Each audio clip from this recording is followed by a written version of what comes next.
हुजूर को दफन करके लौटे, तदफीन से फारग हुए, कब्र मुबारक में उतारा, हुक्म पूरा किया।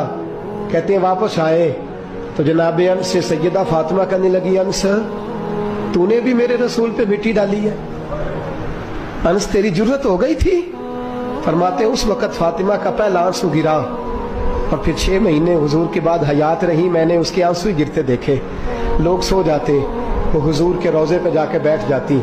कहते मैं समझाता बहलाता, लेकिन फातिमा कहती अली सब्र अपनी जगह, कर्म अपनी जगह। और मैं तुझे क्या बताऊं, बहन भाई पहले सारे चले गए, वालदा पहले छोड़ गई, अब हुजूर अलैहिस्सलातु सलाम ने भी पर्दा डाल लिया है, मुझे चार और जानिब कुछ दिखाई नहीं देता। कहते हैं 6वां महीना था हुजूर के विसाल को। एक दिन मुस्कुराती हुई फातिमा घर आई रोजे से रात को बच्चों के साथ, तो शेर खुदा कहने लगे, मैंने कहा फातिमा बड़े दिनों के बाद मुस्कुराते देखा, क्या बात है? तो कहने लगी अली आज मेरी आंख लग गई थी, मुझे हुजूर ख्वाब में मिले हैं, तो मुझे हुजूर ने कहा तू रोती क्यों है? तो मैंने कहा महबूबा मेरा दिल नहीं लगता। तो फरमाया बेटी तैयारी कर, तू मेरे पास आने वाली है। हजरत अली फरमाते बस फातिमा बीमार हुई, चंद दिन गुजरे तो मुझे बुलाया और कहने लगे अली वक्त जाने का आ गया है, ये अली के घर की है इज्जत अली से सुनते, नबी के घर की है इज्जत नबी से सुनते, वो जिसने मुअज़्ज़ज़ किया घराने को, हुसैन पाल के जिसने दिया जमाने को, जाने का वक्त आ गया है अली। पहली बात तो यह है कि हुजूर की नवासी जनाबे उमामा से शादी कर लेना, वो हुजूर को बड़ी प्यारी है।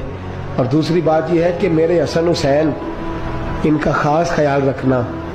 और तीसरे लफ्ज कहे तो हजरत अली तड़प के रोए, कहने लगी मैंने वक्त गुजारा है, आपकी हुकूक मेरी जिम्मेदारी थे, मैं इंसान थी भूल जाती थी, अगर मुझसे कहीं कोई कमी रह गई हो तो मुझे रज़ाए इलाही से दरगुजर करना, कहीं मैं हुजूर के सामने जाके शर्मिंदा ना हो जाऊं। शेर खुदा करम अल्लाह ताला वजहुल करीम फरमाते मैंने हाथ थामा और मैंने कहा फातिमा अली का बड़ा मर्तबा था, पर जो तेरी निस्बत से कमाल था वो तेरा ही था।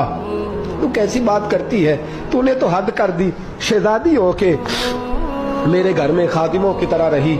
हजरत फातिमा रज़ियल्लाहु ताला अन्हा का दूसरा हुक्म ये हुआ कि मुझे रात को दफनाया जाए।